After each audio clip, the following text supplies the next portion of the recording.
जोहार, मैं कौशल तिवारी और बिहनिया संध्या में आपका स्वागत है।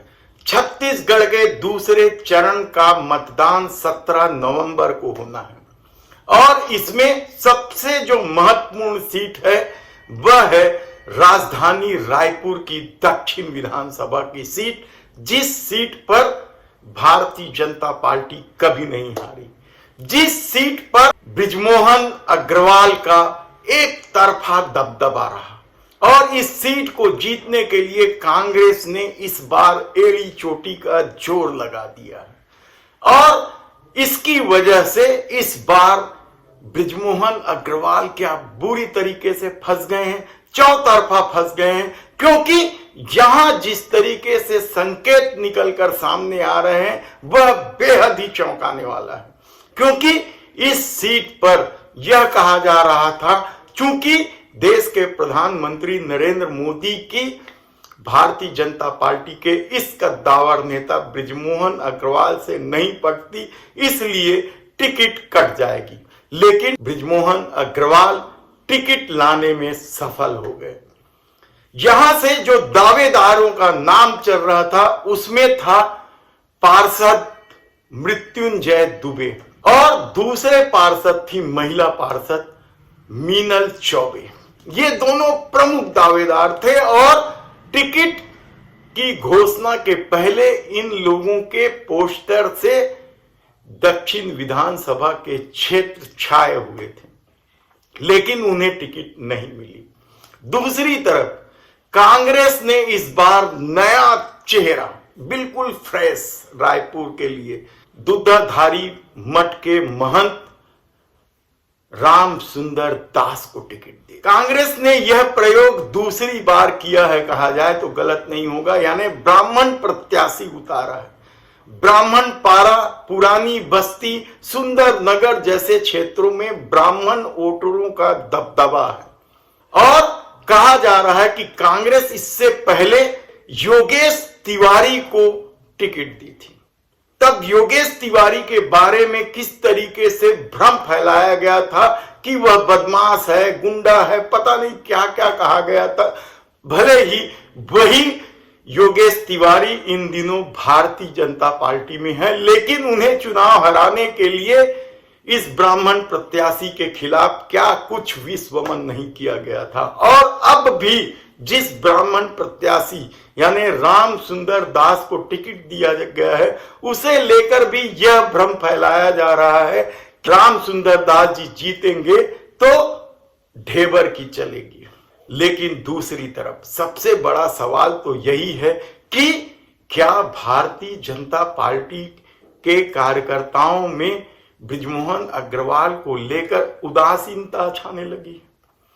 यह सवाल इसलिए उठ रहे हैं क्योंकि कहा जाता है कि बृजमोहन अग्रवाल पश्चिम विधानसभा के निवासी हैं और वे लगातार दक्षिण से चुनाव जीत रहे हैं, इसलिए भारतीय जनता पार्टी के जो दक्षिण के नेता हैं वे नाराज हैं, वे उदासीन हैं।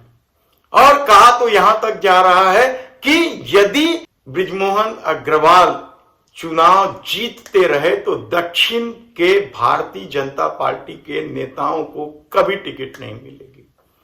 और ब्राह्मण प्रत्याशियों की तो बात ही छोड़ दी। यह कहा जा रहा है कि बृजमोहन अग्रवाल यदि हार गए तो अगली बार मृत्युंजय दुबे या फिर मीनल चौबे को टिकट मिल सकती है। तो क्या मृत्युंजय दुबे और मीनल चौबे इसी पैटर्न पर काम कर रहे हैं?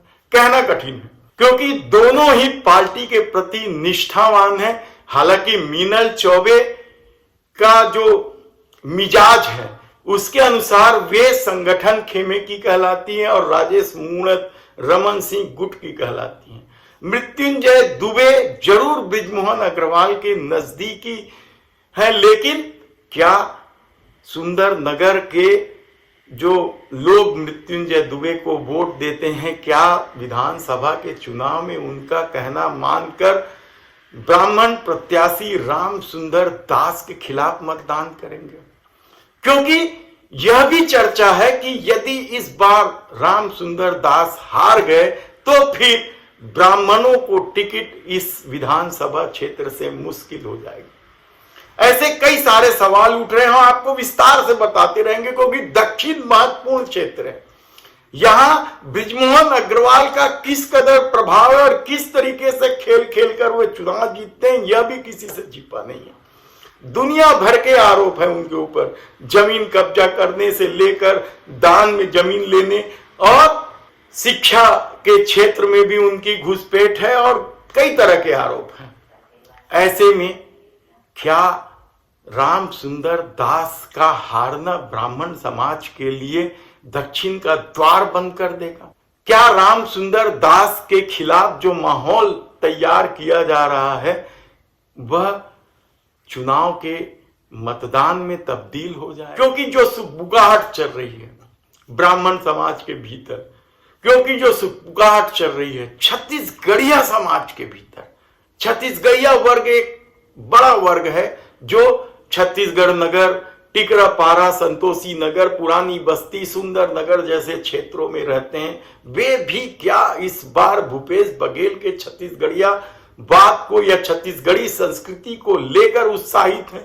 आप कई सारे सवाल उठा सकते हैं, लेकिन हम आपको विस्तार से बताएंगे कि दक्षिण में क्या चल रहा है, किस तरीके से बृजमोहन अग्रवाल बुरी तरीके से फंस गए हैं। क्योंकि कहा यह जा रहा है कि दुग्धाधारी मठ की तरफ से Sanskrit college, degree girls college, दानी स्कूल से लेकर बस स्टैंड तक के लिए जमीन दी गई है और राम सुंदर दास बेहद सरल स्वभाव के हैं और उनका रिकॉर्ड भी है कि वे जिस क्षेत्र से पहली बार चुनाव लड़ते हैं वहां से वे जीतते ही हैं। तब ऐसी परिस्थिति में जब भूपेश बघेल की नजर है, उनकी रणनीति है कि कैसे भी हो इस बार दक्षिण जीत ही लेना है, तब क्या होगा हम आपको बताते रहेंगे। धन्यवाद।